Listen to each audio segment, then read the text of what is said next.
say I'm not much of a poetry reader until George Yatchison started making me read poetry. I really enjoy it.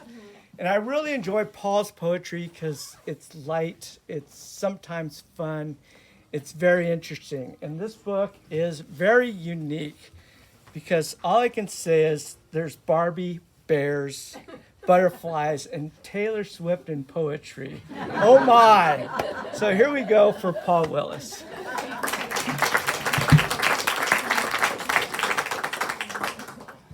Thank you, Michael, and thank you, Chaucers, and thank you, all of you friends, for coming this evening. I know most of you are standing, and after 10 or 15 minutes, you're going to be wondering, when is this guy going to stop reading? My legs are killing me, but I'll try to be kind, so make this short and sweet. As Michael said, Losing Streak is my 8th book of poetry. You know, 2 of the 8 books are written in rhyme and meter, and this is one of them. And I just have that part of me, and especially during COVID, I was writing a lot of light verse for some reason, maybe to cheer myself up. And so I know the days have been gray lately, and try to cheer you up a little bit this evening. So I'll read a few poems. I don't know about you, but I use a lot of these Post-it notes, and some people keep their to-do list on a piece of paper or their phone or their computer, but I write my to-dos on Post-it notes and I line them up on my desk, and then they become, it takes over my desk after a while. So this opening poem is called Sticky Notes. The sticky notes upon my desk remind me of my tasks to do. They flap in rows and shout, grotesque, a never-ending, raucous crew. Oh, sticky notes, I hear you, and I will obey.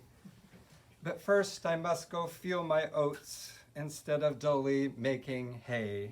I was visiting my brother, and he used to have a gift shop up in Seattle, and he has all sorts of strange knickknacks around the house. And one was of Benjamin Franklin sitting by a fire reading a book, which I thought was mildly inspiring. So this poem's called Knick-Knack on a Roll-Top Desk. Benjamin Franklin is reading a book, his feet on the fender, his chair in a nook. By the chimney, his dog fast asleep in a sprawl, a clock on the mantel, 2 candles that call hidden wisdom to light, and a small wooden pipe dangling on his lapel, where the ink from his type-begrimed fingers has spotted the cloth long ago. That is the good founding father we know. And he is a type of us all, I may say, a type of each reader from his to our day. It is sweet, it is fit to be lost in a page, whatever your era, whatever your age. The absurdity would be been lost in a screen, for that would be low and that would be mean.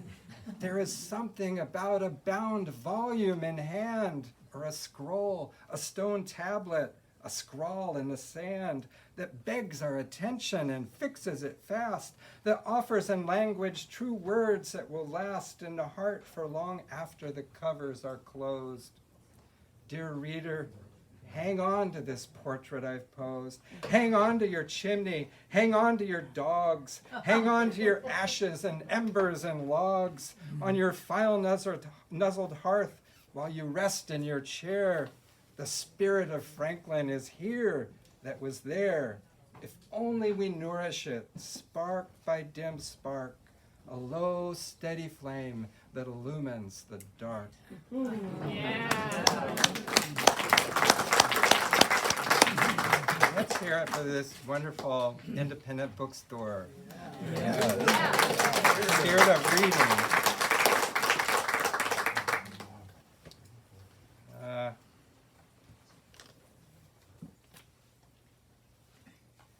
Well, here's a little poem for a former colleague at Westmont, Tom Schmidt. He was a and still is a biblical scholar, but he liked to write a poem once in a while, but felt self-conscious about it.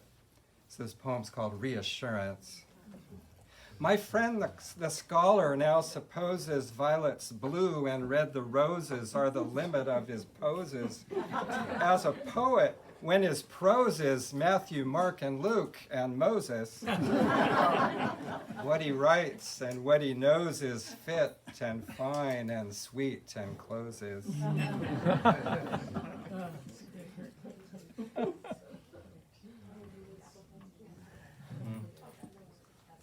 It's probably the oldest poem in the book from when Sharon and I worked in a mountain program on the east side of the Sierra. It's called In the Aspen Grove. I saw her face in the aspen grove, composed where the wind and branches wove a halo of dusk-burned clouds in her hair, and she was fair. I saw the night in her doe-brown eyes, deepening in the clear moonrise, her gaze abstracted and warm and cold, and she was old. I smelled the sage in the silver sky and heard the stream that was rushing by to sink in the desert sand like thought, and she was not. Well, of course, there are a few limericks in here. This one's from last fall when Taylor Swift and Travis Kelce were just getting together. and Patrick Mahomes, the quarterback for the Kansas City Chiefs, he confessed to a newspaper reporter that he felt a little bit of pressure for Travis Kelce to score with Taylor Swift watching. So the poem's called What Patrick Mahomes Wants to Know. Lest Taylor should swiftly get bored, I threw Travis the ball and he scored. But after the game, as Trav left with his dame, did those two put more points on the board?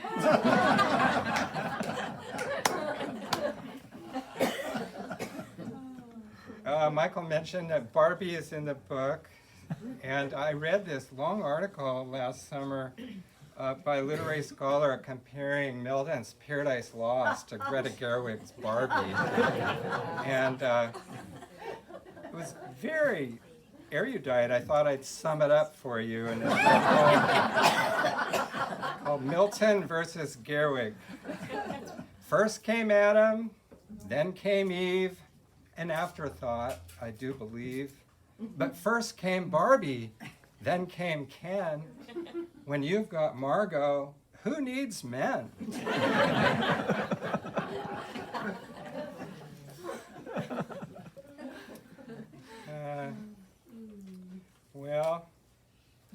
There are a few love poems here. Here's one set on East Beach, I think, probably. It's called New Moon Rendezvous. Pressing her swift feet across the sand, she sought the place where her soft lips could land, but missed her boyfriend's pucker by a mile and kissed a beam of creosote in style beneath the wharf. My heart, she then exclaimed, I fear my lips with splinters have been maimed. If ever you would meet a lover true, take care to bring a GPS with you.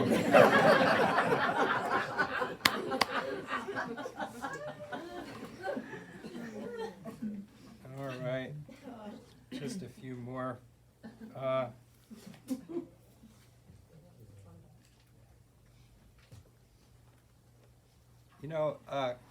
According to Cottage Hospital, there have been 7 local rattlesnake bites this spring so far, and one of them is our poet friend Linda Sicoccio, excuse me. So here's a little poem called Rattlesnake. Rattlesnake, rattlesnake, where have you been? Down in the sand on my chinny chin chin. Rattlesnake, rattlesnake, what did you there? I lay in wait for a snowshoe hare. Rattlesnake, rattlesnake, what did you then? I ate my fill of a canyon wren. Rattlesnake, rattlesnake, what about the hare? I learned in the desert there is no snow there.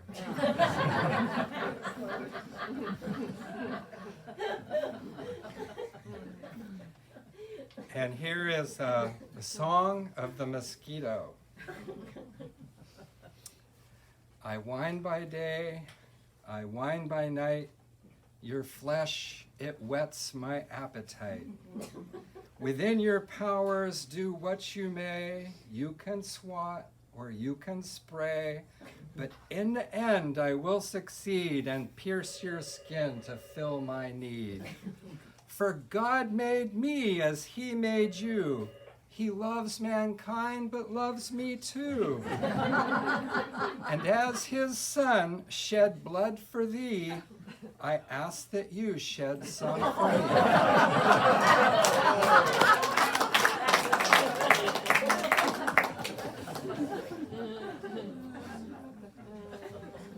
There are some political poems here, and I wrote this one during the 2020 election. I got to thinking, if all the different characters in Shakespeare were running for president, what would their campaign slogans be? So you may not catch all the characters. I know Dr. Delaney will, but he's an exception. But this poem's called Shakespearean Candidates. Lady Macbeth, she'll keep you sharp. Brutus, he's got your back. Cleopatra, asp not what she can do. Antony, love and attack. Hamlet, debating on your behalf. Ophelia, her chances are slim. King Lear, retiring, but on the job. Andronicus, hand it to him. Prince Hal, biding his time. Falstaff, once more to the beach. Othello, promising never to choke. Iago, revenge is in reach. Romeo, wherefore any other? Juliet, I drink to thee. Malvolio, no more cakes and ale. Viola, look, I'm a she.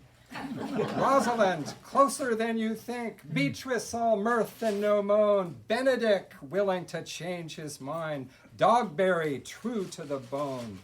Bottom, oh, sweet and lovely wall. Shylock, the one with a plan. Prospero, it will just disappear. Caliban, get a new man. Well, I mentioned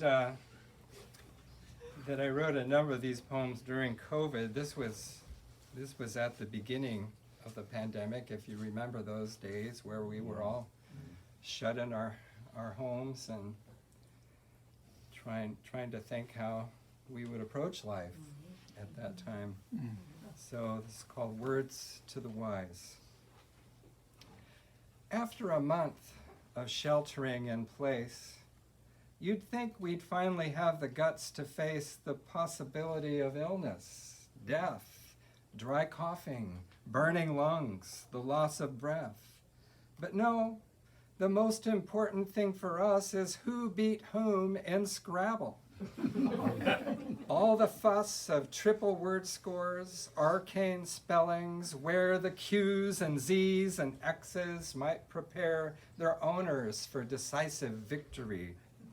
So we distract ourselves, so nightly we persist by thinking numbers of the dead could not call up our number. Leave unsaid the randomness of letters we may draw, all vowels, all consonants stuck in our craw. Forgetting the grim reaper soon may spell our way to heaven or our way to hell. But what, I pray, is the alternative? To watch the news incessantly? To live as if the plague were all we have of life? Press briefings, experts, presidential strife? I say, play on. I say, what is the score? The game is over. Let's play one game more.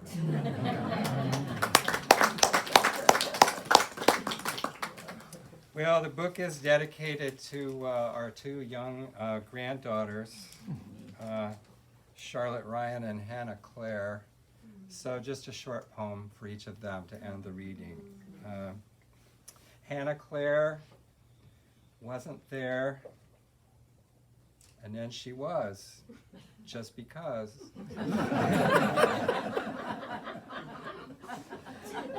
She's our youngest. And Charlotte. Just one, you found a knitted cap that rested by an old stuffed chair and held it to your mouth, your eyes, your bright eyes peeping through the wool. And then you placed it flat upon your head, not knowing how or why to fit it snug. But when I pulled it past your ears, you clapped your hands, delighted, then reached up again and plucked it off and held it fast, this silent, woven thing of wonder, soft and huge, a part of you, and then no part of all at all, like the hibiscus blossoms out the window, blooming on the branch, then not, separated on the ground. Yeah. Thanks much.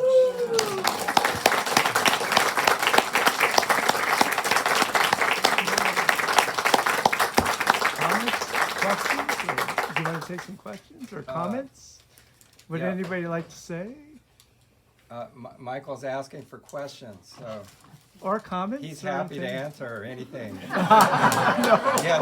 Yes, ma'am. How old is Anna Claire now? Hannah Claire is 8.5 months old today. Yes, Paul. Which of the Shakespearean candidates did you vote for?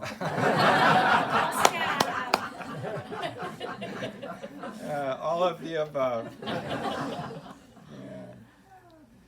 Since you retired from Westmont after years of teaching, does it change your perspective on poetry or writing at all? Well, I have a little more time for it. You're asking, has retiring from college teaching a year and a half ago changed my Yeah. perspective on writing? I don't have to rush it as much. You know, you get up in the morning and go out to the shed in the backyard and don't have to worry about getting to class. Yeah. For this Right. particular book, were they already existing poems, or did you write to create this book? Oh, you know, I've never written to create a book. I write poems, and then after a while, I think there might be a book here, you know, and then you put them in, and you take them out, and you group them, and I see a lot of people nodding. It's a long process, yeah. You Sort of a forgot to winnowing. say how important the floor is for that process. The floor. Well, usually I like a big seminar table Oh, you're that lucky. I'll borrow at the college, and you know, just put things in groups. Yeah, you use the floor, Lois. Yeah. Well, Laurent told me about using the floor. I did, yeah, Michael. I don't did my know. last book on the floor, and then my dog went, Yeah. Yeah. Well, with your new knee, you might graduate to the table. Okay. Yeah. Do you have any desire to write prose? To write prose, Yes. You've written YA novels. I have written a couple young adult novels. And Yeah, you essays. never know what's going to show up. Mm-hmm. You know, you just start to write things down, and you think, well, sometimes I've written something as a poem and I realize it should be prose, or vice versa, or I don't necessarily decide something's gonna be in rhyme or meter, but and then I notice that it's tending that direction, you know, so try not to pre-think it too hard. Yeah. Okay. I would say that I wrote novels before I wrote poems, and then when I started writing poetry, influenced by a couple colleagues I had at another college, I was still writing novels, but they kept getting shorter and shorter. and when you think of it, there's very few people that write well as both poets and novelists. And poetry is really an art of compression for the most part. And a good novel employs an art of extension. You want to see these characters gradually change over time. And I would be writing a scene in a novel, I'd come up with a good metaphor and I'd go, great, scene's over. And so, yeah. So how old were you when you started writing poetry? You know, it was, I was about 30. Yeah. Really? Mhm. So last year, huh? Yeah. How many people here are writers? Let me see. Wait. Wow, quite a few. Congratulations. Yeah. How many are potters?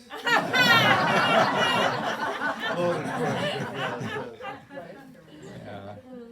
Well, anyway, you've been standing a long time. Thank you for coming. Thank you, Paulo. Everybody.